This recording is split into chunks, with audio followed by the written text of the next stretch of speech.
دیکھیے اس وقت جو ٹارگٹ تھا وہ تو ایران کا نیوکلیر۔ ایٹمی اور میزائل پروگرام ہوں۔ تھا،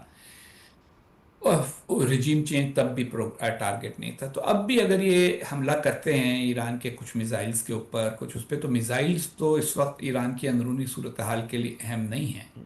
تو اسرائیل کی لابی تو یہ چاہتی ہے، اسرائیل کے حامی یہ چاہتے ہیں کہ ایران کو جتنا کمزور کیا جا سکتا ہے کیا جائے، اور ایران کی رجیم کو بھی جتنا کمزور کیا جا سکتا ہے کیا جائے. تو وہ تو چاہیں گے کہ چاہے جہاں چاہو بم گرا دو دو چار، ہوں۔ ہوں۔ اس سے اس رجیم کی کیپیسٹی کمزور ہو جائے گی. لیکن اس سے تبدیلی کیسے آئے گی؟ بوٹس آن دا گراؤنڈ اس وقت ٹرمپ کسی بھی ملک میں بوٹس آن دا گراؤنڈ بھیجنے کی پوزیشن میں نہیں ہے، کیونکہ ان کے اپنے ووٹر اس بات پر سخت نالا ہوں گے، کیونکہ انہوں نے تو وعدہ یہ کیا تھا کہ میں تو امن کا صدر ہوں گا. تو اگر وہ جنگ کرتے نظر آئے تو لوگ اس کو پسند نہیں کریں گے. اور ظاہر ہے کہ ایران میں جب تک آپ کہتے ہیں بوٹس آن دا گراؤنڈ، ظاہر ہے کہ اتنا بڑا ملک ہے، آپ جب تک نہیں لے کر آئیں گے تو کوئی بہت ہی ڈیسائسو کوئی آپ فرق نہیں لا سکتے. اور اندر کوئی فورس نظر نہیں آ رہی آرگنائز قسم کی کہ جس کو آپ کہیں کہ جی یہ اگلا سیاسی یا نظریاتی چہرہ ہے جو ریپلیس کر دے اس حکومت کو.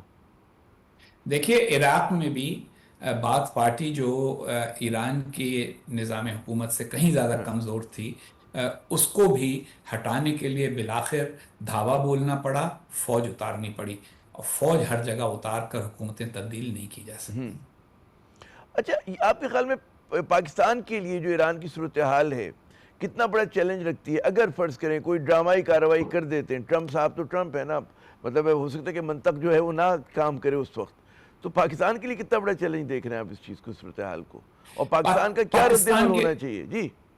پاکستان کے لیے یہی بہتر ہے کہ اپنے پڑوسی ممالک کے ساتھ کوئی ایسی صورتحال پیدا نہ ہونے دے جس کے نتیجے میں پاکستان میں تارکین وطن آنا شروع ہو جائیں، پاکستان کے وسائل پر بوجھ بن جائیں، یا پاکستان کی سرزمین میں مزید مسلح دستے مختلف علاقوں سے آنا شروع ہو جائیں. اس لیے پاکستان کو تو اپنے سارے پڑوسی ممالک کے ساتھ معمول کے مطابق بہتر تعلقات رکھنے کی کوشش کرنی چاہیے، اور ان کے اندرونی مسائل جو ہیں ان کے لیے پیش بندی کر کے رکھنی چاہیے کہ ان کا کوئی اثر ہماری اندرونی صورتحال پہ نہ ہو. کوئی پاکستان پہ دباؤ آ سکتا ہے کہ جی امریکہ سے تعاون کرے اس معاملے پہ بھی، ایران کے معاملے میرے میں یہ بھی؟ خیال میرا یہ خیال ہے کہ یہ وہ بات ہے جس کا امریکنوں کو بھی علم ہے، آج تک انہوں نے اس طرح کا دباؤ ڈالا نہیں ہے. ہاں۔ اور اگر انہوں نے ڈالا تو میرا یہ خیال ہے کہ پاکستان اس کی مزاحمت کرے گا، کیونکہ پاکستان یہ نہیں چاہتا کہ ایک طویل المیعاد لڑائی اس کی اپنے پڑوسی ملک کے ساتھ ہوتی چلی جائے. اچھا، ایک اور میرا آخری سوال کہ ٹرمپ سے یقیناً پاکستان کے بڑے اچھے، ٹرمپ صاحب سے اچھے خوشگوار تعلقات ہیں آج کل، لیکن پاکستان میں ایک بڑا یہ جو امیگرنٹ کے ویزے پہ پابندی لگائی گئی ہے، پاکستان کو بھی شامل کر لیا گیا ہے، اس کو کس نظر سے دیکھ رہے ہیں؟ کیا اس کے پاکستانی جو ہیں ہمارے بہت کنسرنڈ اس حوالے سے؟ دیکھیے جی۔ اس فہرست میں پاکستان ہی نہیں اور بھی بہت سے ملک شامل ہیں جو امریکہ کے دوست بھی ہیں، اور بعض تو ٹرمپ صاحب کے بھی دوست ہیں. اس کی بنیاد یہ ہے کہ یہ وہ ممالک ہیں جن کے لوگ شہری جب گرین کارڈ لے کر یا امیگریشن سٹیٹس لے کر امریکہ جاتے ہیں تو امریکہ کی سوشل سیکیورٹی حاصل کرنے کی کوشش کرتے ہیں.